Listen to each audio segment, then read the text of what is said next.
Biiroon dhimma dubartootaaf daa'immanii Oromiyaa fi dhaabbanni beeksisaa Meeriididha miidhaa dubartootaaf daa'immanii ittisuuf waliin hojjechuudhaa fi waliigaltee mallatteessan. Oromiyaa keessatti miidhaan dubartootaaf daa'imman irra qaqqabaa jiru daangaa darbee kan jiru yoo ta'u, gidiraa qaamaaf sammuu, arrabsoo, tuffii, dhiittaa mirgaa fi reebicha hamaa keessumaa dubartoota naannoo Oromiyaa irratti raawwatamu haalaan yaaddessaa ta'aa dhufee jira. Bu'uuruma kanaan biiroon dhimma dubartootaaf daa'immanii Oromiyaa rakkoo kana hambisuudhaaf hojii hubannoo uumuu yeroo garaagaraatti hojjechuun dirqama ogummaa ba'achaa jira. Guyyaa har'aa kanas immoo miidhaa dubartootaaf daa'imman irra ga'u qolachuu fi hubannoo guddaa uumuu fi dhaabbata beeksisaa Meeriididhaa waliin akkaataa waliin ta'uudhaan miidhaa dubartootaa ittisuun danda'amu irratti waliigaltee mallatteessee jira. Waliigaltee kana hooggantuu biiroo dhimma dubartootaaf daa'immanii Oromiyaa Aadde Maabiraat Baacaa fi hundeessituu fi hojii geggeessituu dhaabbata Meeriididhaa Promotion Aadde Meeriididhaatu mallatteessan. Sirna waliigaltee kanarratti yaada kan kennan Aadde Maabiraat Baacaa dhaabbata Meeriididhaa qofa osoo hin taane hawaasi hundumtuu ambaasaadara dubartootaa fi daa'immanii ta'ee akka hojjetu dhaamanii jiru.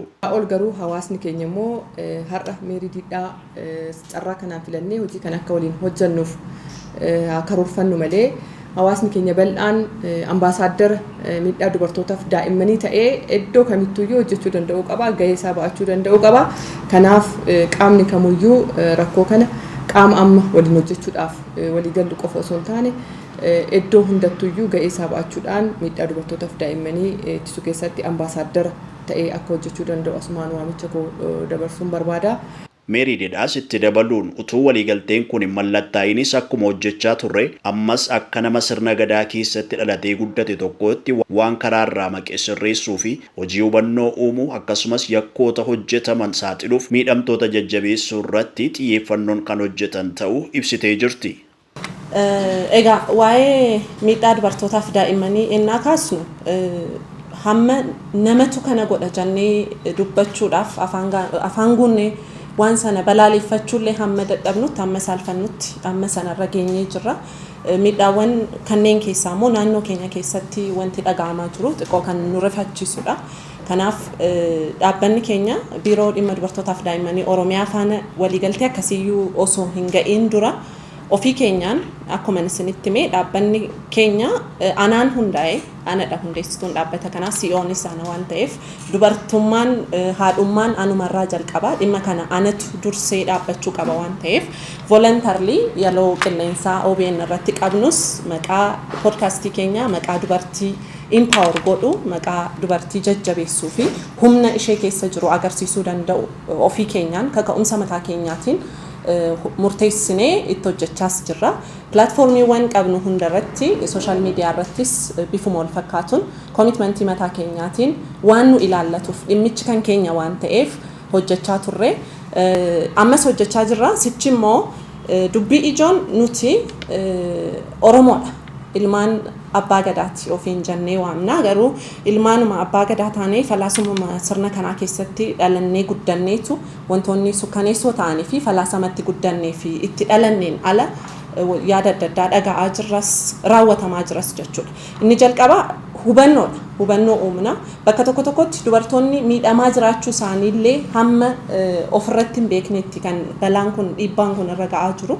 Kana hubannoo dubartoota keenya irratti uumu. Waliigalteen kunis guyyaa mallattoon waliin hojjechuu mallatteeffame eegalee waggaa tokkoof kan turu ta'uun ibsamee jira. Kaayyoon waliigaltee kanaas miidhaa dubartootaaf daa'imman irratti raawwatamaa jiru hawaasa barsiisuu, hojiiwwan beeksisaa hojjechuu, viidiyoo, sagalee fi biilboordiidhaan hawaasa beeksisuudhaan miidhaa kana xiqqeessuudhaaf kan karoorfamedha. Kunis hojii miidiyaa ammayyaa fi toora miidiyaa hawaasaa fayyadamuudhaan kan raawwatamu ta'uun himamee jira. Waliigalteen kun hojiiwwan gurguddoo kan of keessaa qabu yoo ta'u, magaalaawwan Oromiyaa keessatti argaman 6 magaalaa Shaggar, Shaashamannee, Jimmaa, Adaamaa, Roobee fi Mooyaalee keessatti biilboordii maxxansuu fi sagantaalee gurguddoo kan akka guyyaa dubartoota addunyaa fi guyyaa daa'imman addunyaa irratti waltajjii qopheessuudhaan hubannoo uumuu dabalata. Dhimma dubartootaaf daa'immanii ilaalchisee miidhaa qaqqabe irratti yeroo kennuudhaaf sararri bilbilaa 919 akkasumas 8227 fi 8408 irratti bilbiluudhaan yaada kennuun kan danda'amu ta'uunis ibsamee jira.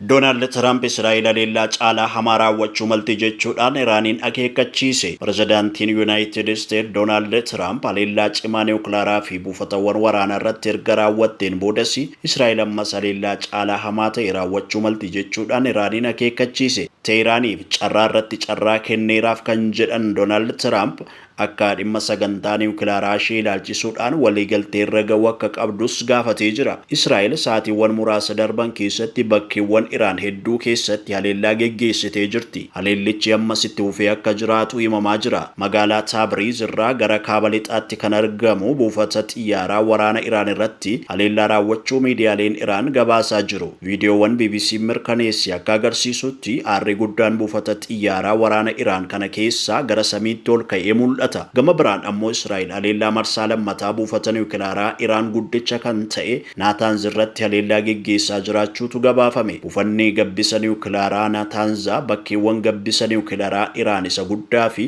gabbisa yuuraaniyeemii cimaan itti taasifamaa jiru akka ta'eetu himama. Ministeerri muummee Israa'eel Biiniyaamin Netanyahuun haleellaan Iraan irratti geggeeffamu akka itti fufuu ibsanii jiru. Erga haleellaan kun qaqqabee balaliin xiyyaaraa naannawaa Israa'eel, Iraan, Joordaanii fi Iraaq irraan hin taasifamne. Iraan marii dhimma niwukilaaraa USA waliin geggeessituun waliigaltee irra ga'uuf carraa lammataa akka qabdu ibsee jira Doonaald Tiraamp. Tiraamp fuula miidiyaa hawaasaa dhuunfaasaa Tiruuz irratti akka barreessetti Iraan waliigaltee irra akka geessuuf kana duras akeekkachiisee ture. Ji'a lama dura Iraan guyyoota 60 keessatti waliigaltee irra akka geessuuf yeroo kenneefiin ture waliigaltee irra ga'uu qabu turan harri guyyaa 61ffaadha jedhe. Maal gochuu akka qaban itti himeen ture garuu raawwanne amma carraa lammataa qabu jechuudhaan barreesse Doonaald Tiraamp. Ajajaan humna qilleensaa humna eegumsa warraaqsa Iraan haleellaa Israa'eliin ajjeefamuu Israa'el beeksiftee jirti. Haleellaa Israa'el geggeessiteen qondaalota waraanaa Iraan ajjeefaman keessaa ajajaan humna qilleensaa Iraan ajjeefamuu humni waraanaa Israa'el beeksisee jira. Iraanis